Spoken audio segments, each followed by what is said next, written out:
Expo. That middle one, the winky face, is not going to be entirely possible because, as you can see right there, my name is Hard Pretzel.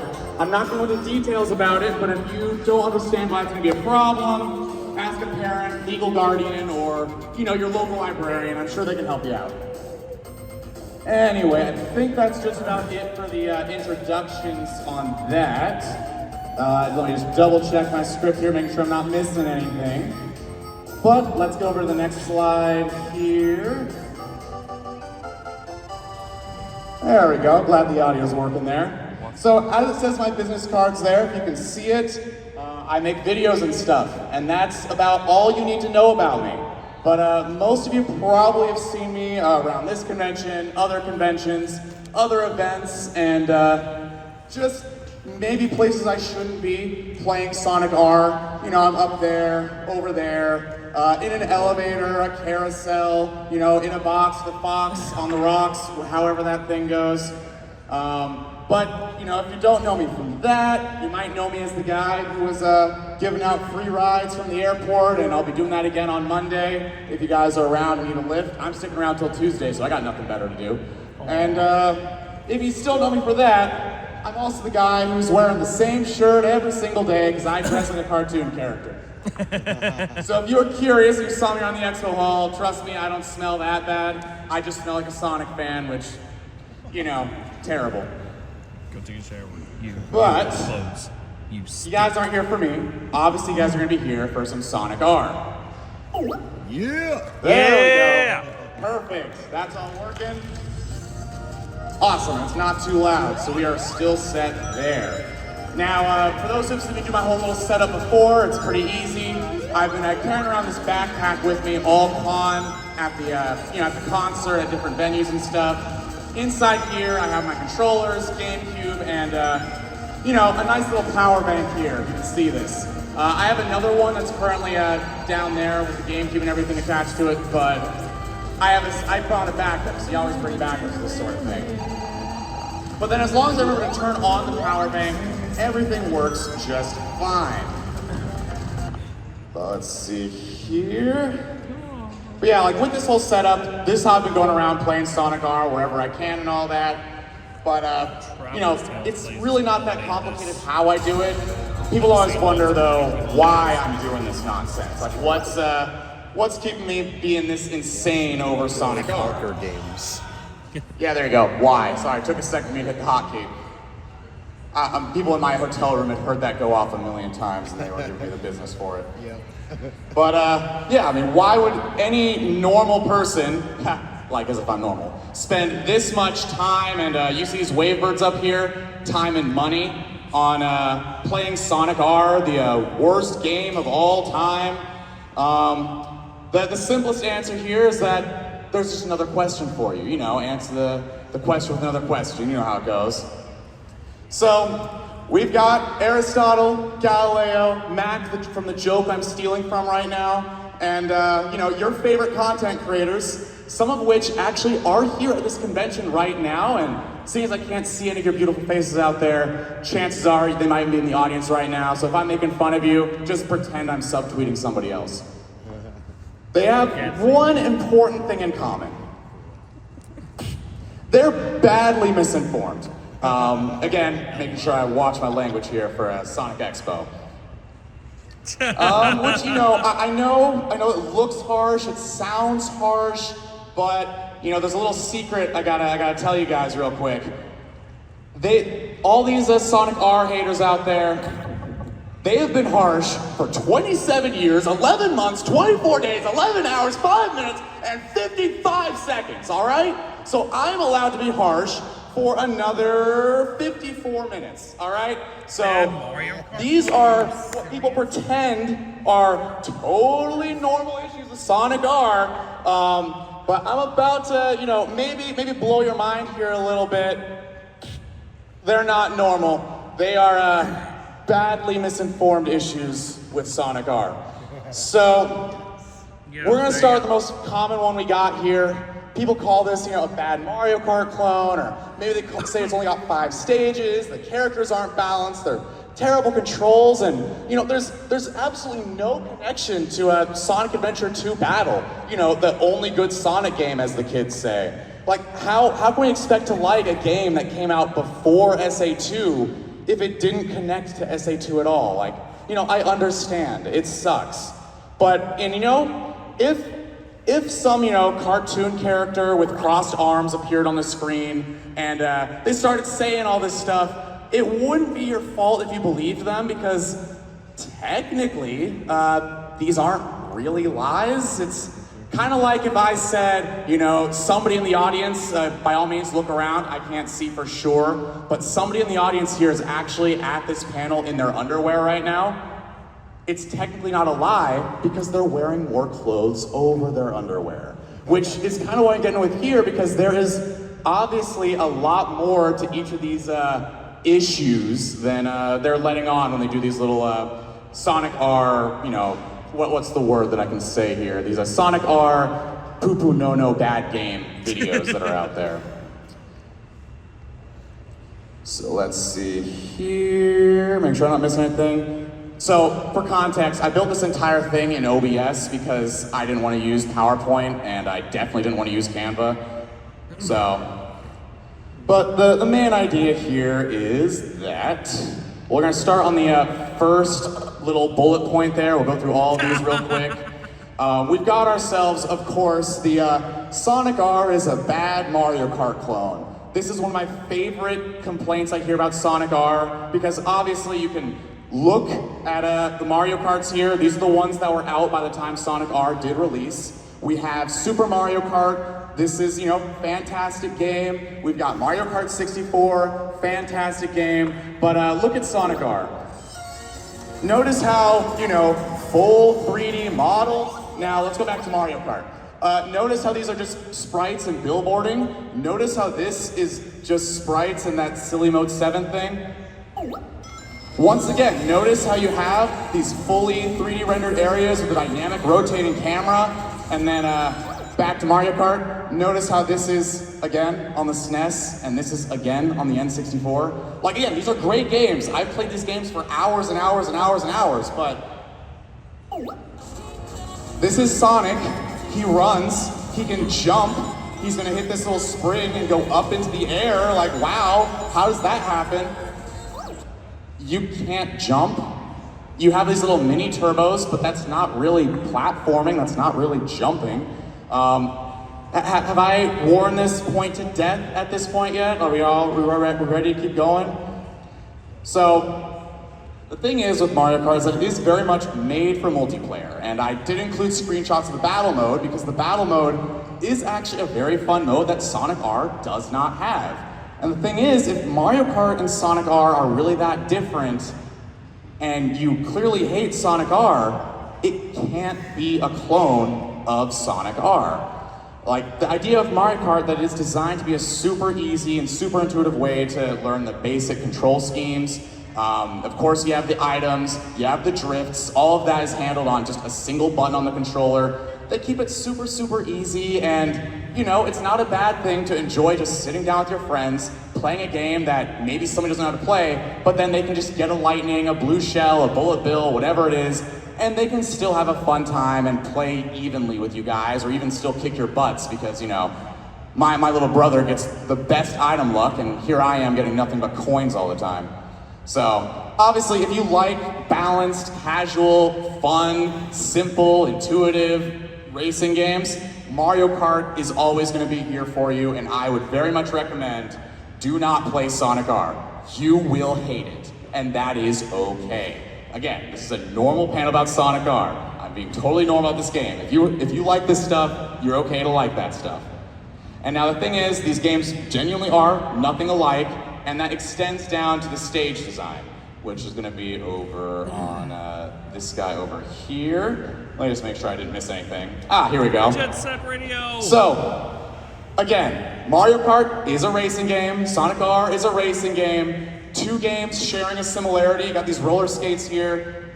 Does not mean they're the same game. I did actually commission this art piece by Fred Lawless just for this little panel here. Yeah, just, Fred. Just because, yeah, I mean, I personally would love to see Hello Kitty in a Jet Set Radio game, but that's just me.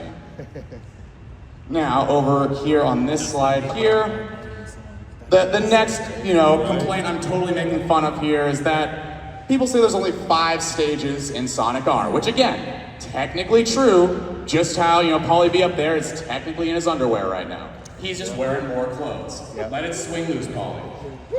So, this is the original Mario Kart game. We have, of course, the Green Hill Zone up here. We go back to it 4 times. And I give it a pass because it is the first Mario Kart game. And, even though they are reusing the scenery, as you can tell, they are very much changing the shape of the tracks. Like, look, wow. Like, this is a very engaging track. There's lots of twists, lots of turns, and there's variety here. There are, of course, other stages as well, including a whole bunch of stages that look like just horseshoes. So, of course, we've got, a little horseshoe, horseshoe, horseshoe, horseshoe, horseshoe, horseshoe. It's making me feel like I'm back in McAllen, Texas, playing in my friend's backyard. So, there are a lot of good variety of stages. They're not all horseshoes, there's tons of tracks. But again, the thing that comes down with all these is that people really overinflate the value of track numbers here. For example, here are racing games that also exist. Sorry to break your Mario Kart is the only racing game that exists bubble. But we got Sega Rally Championship, has like 4 tracks, I think. We've got Daytona and Virtua Racing, 2 of my favorites here. They've got 3 really amazing tracks, mind you. We've got Pole Position, which technically only has 1, but there's like some water spilled on the track in the actual race, so ooh, watch out, it's different. And then of course in the corner, just a little gag because I needed something to fill the space. We've got the classic dragster game, the one that is always played totally fair. And now there's even some other racing games that take this idea of maximizing your stage content pretty well. I don't have any cute images for them because, I really got tired of messing with these hotkeys. But, anybody heard of a tiny little indie game called like Outrun or Ridge Racer? These super small games that nobody's ever heard of, where they technically have 1 map, 1 stage, but you just revisit in different ways, different orders, and that's kind of the idea that's going on with Sonic R. So let me pull up our handy dandy Sonic R screen, and now let's actually play something real fast. There we go. Wait for this load screen to pop up. I don't have any jokes. My life is the joke. All right, here we go. We're still going. And then just, because I'm gonna be going in and out of this demo a lot, I'm actually gonna hop into the time attack mode here. And we'll pick Sonic, because it is Sonic Expo after all. Woo! We'll go into Resort Island, easy enough, simple, the most Green Hill Zone of Green Hill Zones, right? It's just, we're going back to, look, we got grass. I can't believe Sonic's in grass area again. Now, remember those little Mario Kart stage diagrams I showed you? Down here in the corner, this is what you'd associate with a typical Mario Kart style track. This is, this little white path. That is what we're watching. That would be very close to what we've seen from Mario Kart here. But if you, little life hack here, use this thing called your eyeballs. You have these little gray lines. What are those? You have these yellow lines. What are those? It's almost as if you're not intended to stay on this main track. You have the option, of course. I'm playing this one-handed, by the way. It's not that hard of a game. But going over this way, like I could follow the sparkles all I want, but there's so much more stuff to see here. And one of the things I want to highlight to you specifically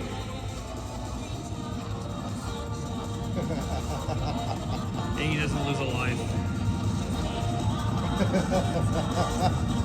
Does anybody know the Jeopardy theme by heart? They used to play that for our school bell in high school to tell us that we had a minute left to get to classes.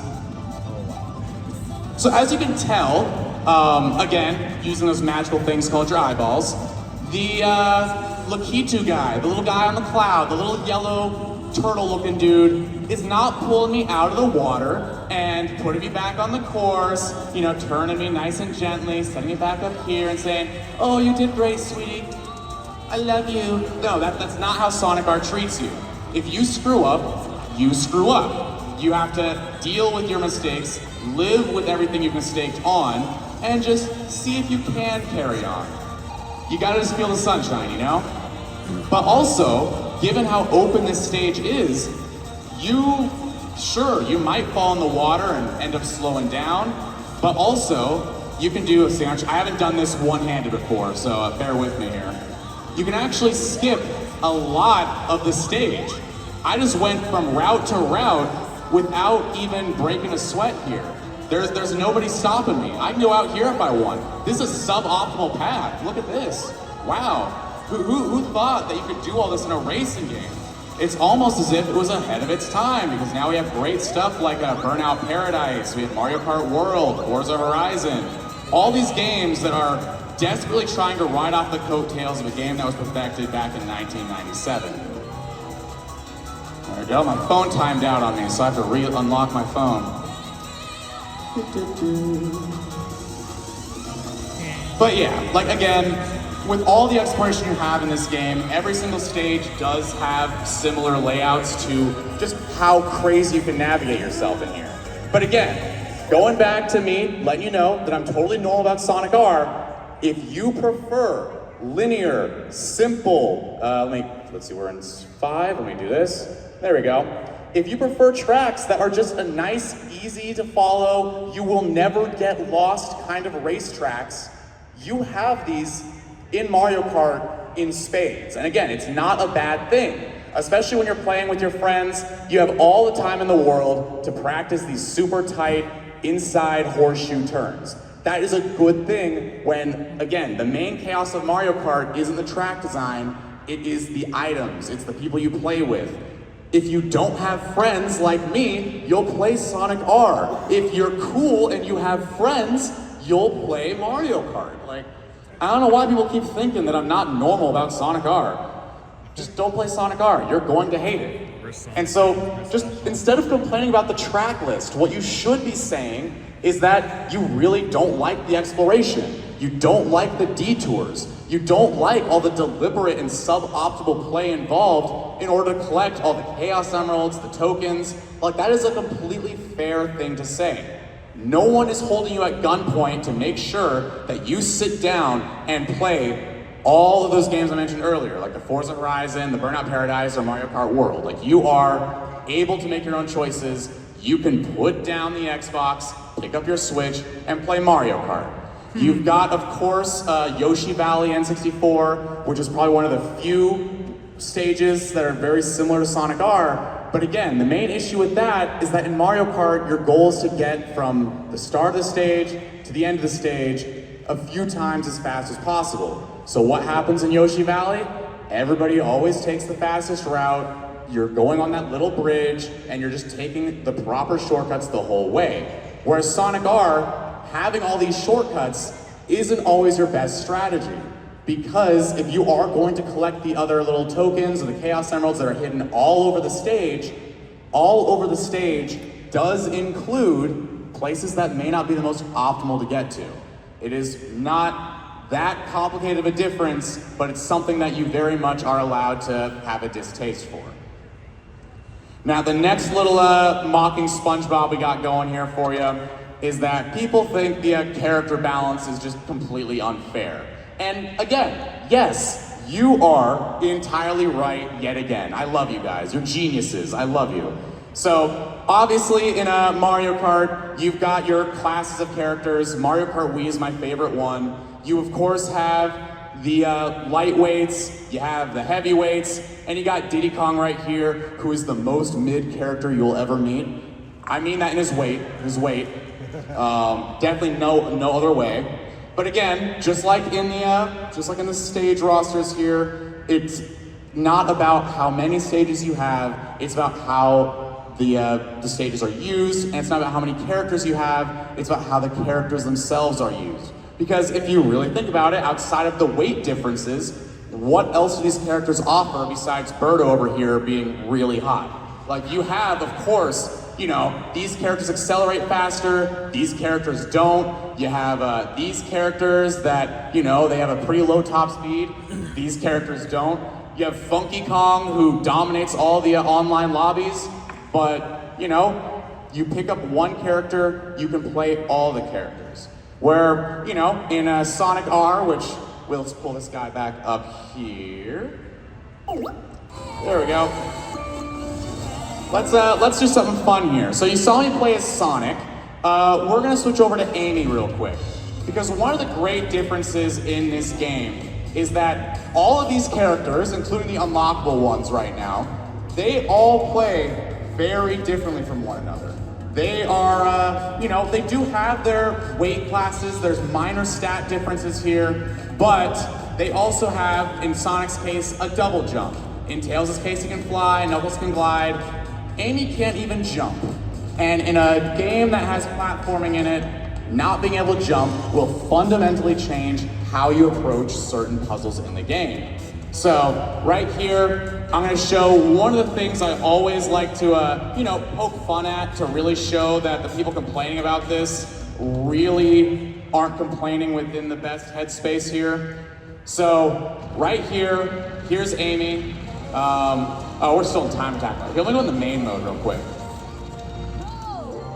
Because I can't show you the collectible I want to grab. Because on that stage in particular, there is a token that's hidden on a spring, right? Amy can't jump. How do you get to the spring? So I'm going to show you exactly how to get to the spring, and I'm going to do this one-handed again somehow.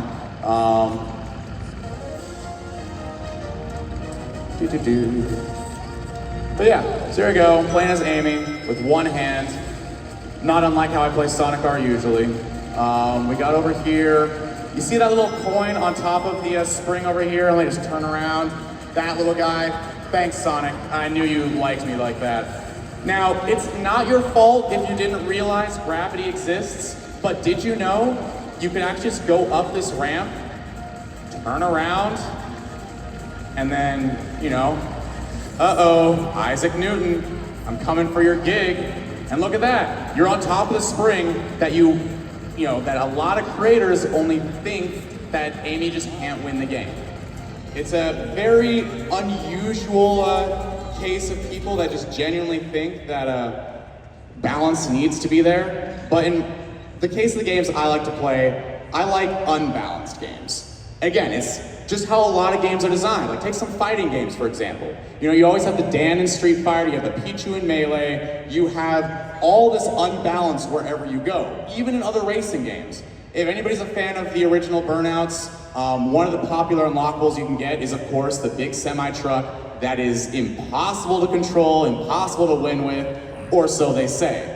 If you're good enough at the game to unlock the giant semi-truck, you've just unlocked a new challenge mode to now still try to beat these maps with the worst vehicle in the game, which is, again, kind of what Sonic R goes for. You unlock these really bad characters, like, you know, say the Tails doll or Egg Robo, and now you have now got yourself the perfect way to balance things. If if mom's making you play with your little brother, you can now sit there, you can give the little brother Super Sonic, the character that is literally made to win, and then you can play as Amy, you can play as Egg Robo, you can play as anybody you want, however the challenge you're looking for. And it's something that's really lost on a lot of games these days, where they're really trying to hammer in that everything has to be as balanced as possible. And even then, you know what happens? We've got all those, Waluigi teddy bear carts in Mario Kart 8. We've got all those Steve mains in Smash Brothers. Going for the most perfect balance is going to always be tricky. And so when you can make your own balance and be responsible for your own enjoyment of the game, that's what makes it a lot easier to deal with. But again, if you prefer these, hard-baked, simple balancing mechanics where, every character plays the same, but then there's still some secret meta there that if you don't know the meta, you get screwed over in online lobbies, you can still play Mario Kart. It is a totally normal thing to like Mario Kart, and I'm just a total freak for liking Sonic R. I get it. And I'm openly saying that I'm a freak for liking Sonic R.